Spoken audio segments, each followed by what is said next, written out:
Hello everyone, and welcome back to our channel, your go-to spot for insightful political commentary from the heart of South Africa.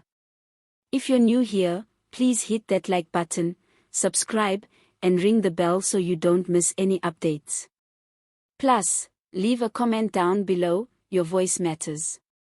Today, we're exploring a political earthquake hitting Mpumalanga, recent by-elections where the ANC held its ground, but the uMkhonto weSizwe party, or MKP, surged ahead of the Economic Freedom Fighters, EFF, to claim a stronger foothold. This shift could mark a turning point in local politics and signal fresh dynamics ahead of the 2026 general elections. Let's set the scene. On June 11th, two by-elections were held in Thembisile local municipality, wards 18 and 31. These were critical seats, seen as a test of party popularity in the region. As expected, the ANC clinched victory, securing both wards comfortably. But what really caught everyone's attention was the performance of the MKP. In both wards, the MKP finished second, surpassing the EFF, which had previously been the official opposition in these areas. This wasn't just a blip on the radar, it's a trend. The MKP is proving it's a serious contender in local politics. Why did this happen? Analysts attribute the MKP's rise to a deliberate, grassroots strategy.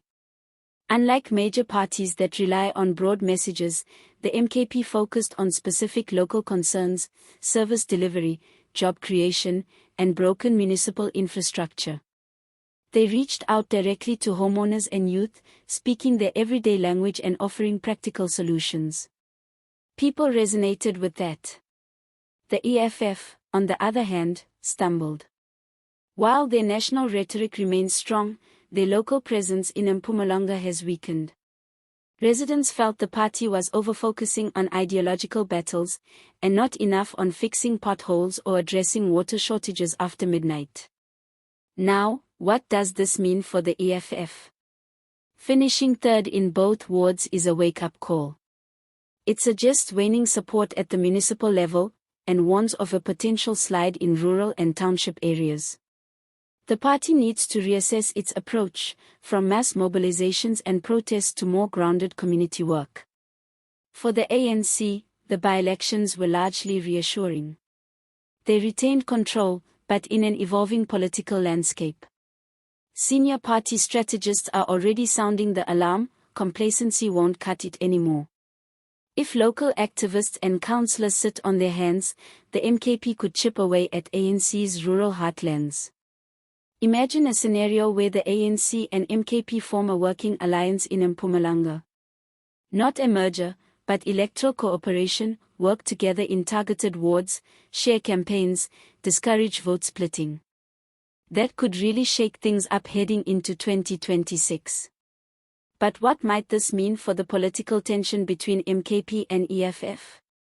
We could see new fault lines emerge, MKP positioning itself as the realistic, service-driven alternative to both the ANC and EFF doubling down on their radical messaging and mass mobilization. This could redefine alliance maps, not just in Mpumalanga, but in Gauteng and KwaZulu-Natal too. Here's something important: while these by-election results relate to two wards, they reflect a broader pattern. The MKP has scored gains in several other provinces too, KwaZulu-Natal, Northwest, signaling that this isn't a one-off. The party's breakthrough in Marikana and other by-elections show sustained momentum. The ANC needs to respond with tangible outcomes. Too often voters see little change after election day. Infrastructure, municipal services, job opportunities, if these come through, people stay loyal. If not, they look for alternatives, and the MKP is ready if they do. For the EFF, the challenge is whether to double down on protests or pivot to on-the-ground service delivery. At the local level, ideological speeches aren't enough. Communities want quick fixes: electricity, sanitation, clean roads. A final, broader question: is South Africa entering a new multi-party era at local government level? One without predictable two-party dominance, but with shifting allegiances and more coalition-style politics. It sure is beginning to look that way. In summary, the ANC held its seats, but emerging challenges from MKP should not be ignored.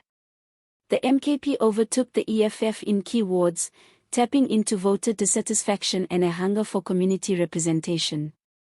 The EFF faces a wake-up call, time to bridge the gap between protest and practical service work. Going forward, expect new coalitions, sharper local competition, and strategic alliances ahead of the 2026 elections. I'll be keeping a close eye on how both MKP and EFF respond, whether through policy, partnerships, or parliamentary negotiations. You can expect deeper coverage as we get closer to the national vote. Now I want to hear from you. Do you think the MKP's by-election success will spread to other provinces? Is this the beginning of the end for the EFF's dominance at local level? Or will the ANC recalibrate and hold its ground? Share your thoughts in the comments below.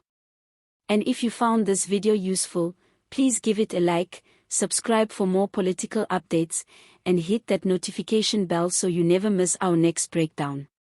Thanks so much for watching. I appreciate your time. See you next time.